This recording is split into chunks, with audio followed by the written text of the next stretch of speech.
Today we are going to review the Telugu movie Game Changer, directed by Shankar. Game Changer and Indian 2 were in production for a long time. Indian 2 got released recently and it kind of bombed in the box office. I watched that movie in the movie hall.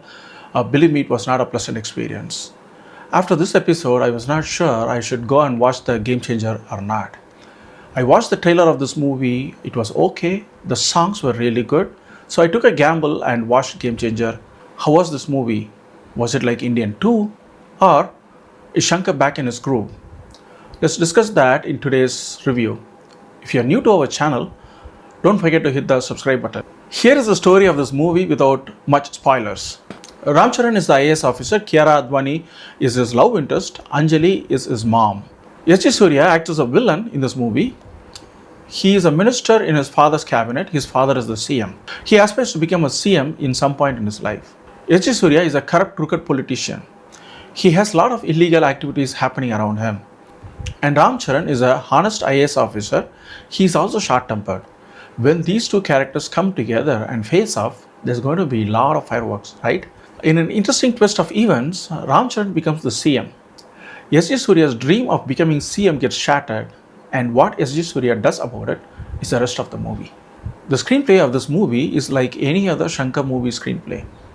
There is a corrupt politician, there is a honest IAS officer, and the honest IAS officer tries to stop the corrupt politician, and there is and the enmity between them starts, and as the movie progresses, the animosity between them increases, the tension between them escalates, and at the climax they face off. The hero comes out victorious. There's a lot of clever scenes and interesting twists throughout this movie that keeps the audience glued to the seat from the beginning to the end. Like all Shankar movies, this screenplay also has a backstory that brings in some surprise elements, also some new information about Charan's parents. In recent times, most of the movies have one song. If you're lucky, that song would be a montage song. If you're unlucky, that song would be a title song. Shankar is a rare breed of director that still has 5 or 6 songs in his movies. In this movie, he has 6 songs, and all the songs were composed really nice. Thaman has done a good job composing music for these songs. I personally liked Kondadevara, Jaraganti and Dope. These songs were picturized beautifully. The cinematography, set design, choreography, costume design and dance movement by the artist, everything came together, and it is a visual treat to see them in the big screen.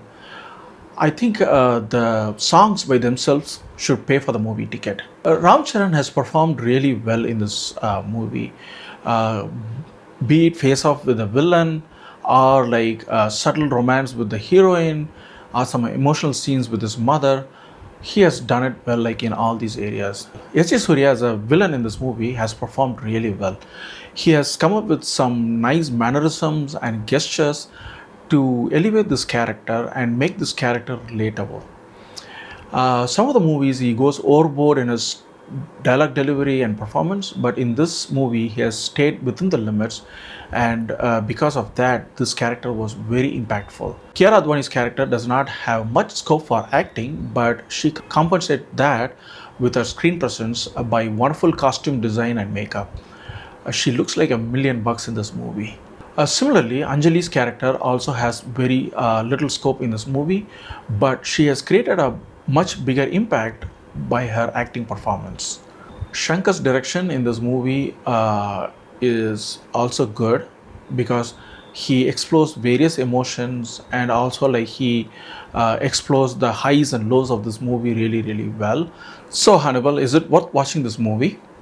If that is your question, here are my thoughts. After watching this movie, I felt like Shankar is back in his form. Charan, Kiara Advani, S.J.Suryah and Anjali, they have all performed really good in this movie. Thaman has composed 6 beautiful songs, and it is very pleasant to listen to those songs. These songs were also visually captured wonderfully, and it is very stunning to watch it in big screen. I think the song should be one of the reasons why we have to watch it in the big screen. The screenplay is fast paced, and it keeps us engaged from the beginning to the end. Shankar has been doing political dramas for the past 30 years, and in these 30 years, his direction style has hardened and it has turned into a template. Hopefully, he breaks that in the future and comes up with an interesting direction style. That being said, this movie is a visual treat and it is worth watching it in the big screen. If you like this review, like, share, and subscribe.